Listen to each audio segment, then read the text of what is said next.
Namin po yung pagkakamali ko ngayon, nasaktan ko po siya. Inano po na hindi na po mangyayari in the future. Hindi umubra sa Land Transportation Office ang paghingi ng paumanhin at ang pangakong ito ng driver ng puting pickup truck na sangkot sa away sa Antipolo City noong December 13. Sinabi ng complainant na nakainom na, amoy alak, kaya hindi na pinansinutunan. Pero imbis na tumigil yung tao, bumalik pa rin para sapukin. Hindi tayo perfecto pero nakakadulog ng puso yung ginawa niya. Hindi makatao, abuso, walang disiplina. Kung nakikita mo yung video yan, grabe yung ginawa ng driver na to. Ito, yung driver na to, dapat lang sa'yo ma-revoke ng lisensya mo dahil ginagawa mo ganyan, wrong pitch. At napag-alaman pa natin, itong lalaking to, nakablo na to, sumapak dito sa tatay ng bata, kapatid pa ni Kokmo, diba? At napanood natin yung paghihingi ng apologize nito ni Kokmo dito sa inasal ng kanyang kapatid. So, dapat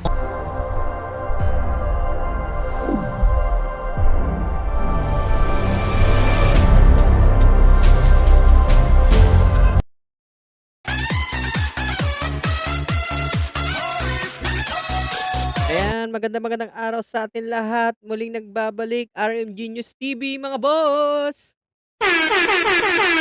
Ayan, another day, another fake news na naman tayo, mga bossing! Yan, for today's video, mga bossing, bali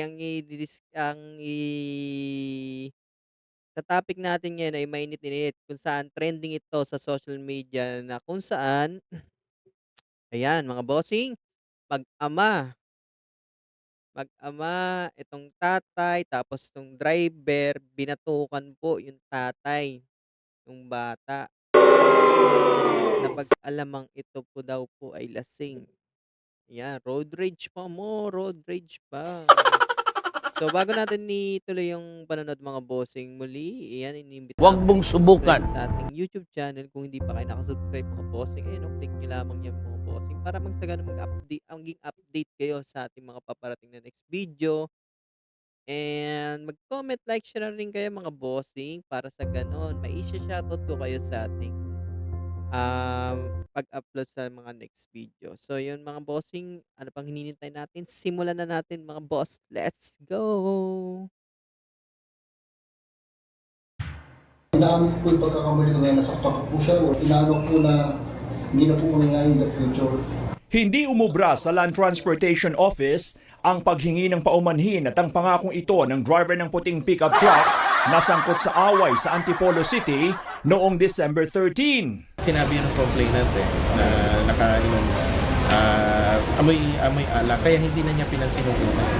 Pero imbis na tumigil yung tao, bumalik pa rin para sapukin.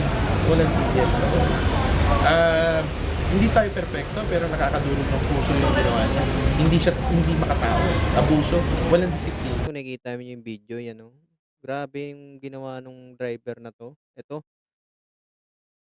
Itong driver na to, dapat lang sa'yo ma-revoke yung lisensya mo dahil sa ginagawa mo ganyan, road rage na yan. At napag-alaman pa natin, itong lalaking 'to, nakablo na 'to, na sumapak dito sa tatay ng bata, kapatid pala ni Pokwang, 'di ba? At napanood natin yung, paghihingi ng apologize nito ni Pokwang dito sa inasal ng kanyang kapatid. So, dapat alam niyo, mga bossing, kapag kayo nakainom, 'wag niyong ilalagay sa kamay niyo yung batas, 'di ba? Huwag na kayong makipag-away sa daan kung ayaw niyong mawalan ng lisensya. Kagaya nito, kinumpiskita ka, mga bossing, yung kanyang lisensya dahil dito sa ginawa niyang pananakit sa mag-ama. At binigyan ng trauma yung bata, 'di ba? Actually, puwedeng kasuhan 'to, Puwedeng kasuhan pa 'to ng ano, ng hindi ko alam kung anong puwedeng kaso nito sa bata, trauma, 'yan. Sa BOCC puwedeng ilapit 'to para sa gano'n hindi lang matanggal ang lisensya 'tong lalaki na 'to, kundi pati makulong din dapat. Magtanda siya sa kulungan. Kasi grabe yung trauma ginawa niya dito sa mag-ama, pinahiya pa niya dito sa ano, sa kalsada, 'di ba? So yun ang mga bossing, 'yan, konting ingat lang at yung init ng ulo, 'wag laging iuwi, laging iisipin na merong pamilya kayo nag-aantay. Paano na lang kung may kutsilyo 'tong mag-ama, sinaksak 'tong driver, 'di ba? Anong mangyayari? 'di ba, nabaliktad pa, yung mag-ama pa yung makukulong. Kaya dapat ay naku, usually lang mga bossing, tuloy na natin.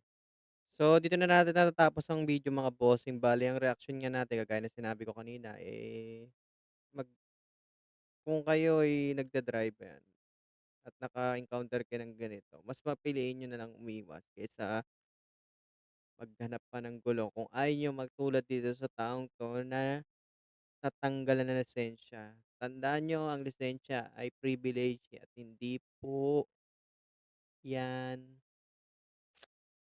karapatan.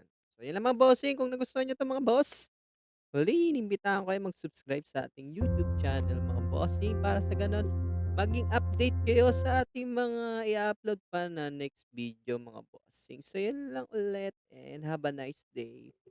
Peace, yo!